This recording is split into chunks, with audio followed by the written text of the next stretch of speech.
在咱们这里学习的学员啊，基本上都是我教他的。这一次呢，有个大哥说，我教你一招，我们来看一下这一招学会，我应该付给他多少学费啊？他跟我说用的是422的焊条，电流呢稍微开的大一点，用到130、150的。他这一个焊接是怎么操作的？就是422的焊条直接放在钢板上，拿块木头直接给它压住，这也不用摆，也不用这个润条，什么都不需要。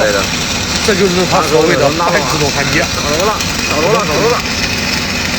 你可以拿后边，这个给你后边，这个给你的后边。一松它就跑了。你那个手跟啊，这个手跟呢啊。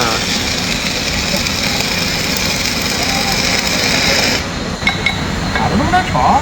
就说这一招，我学会了，我得给他付多少的学费？这是改变历史的一个技术。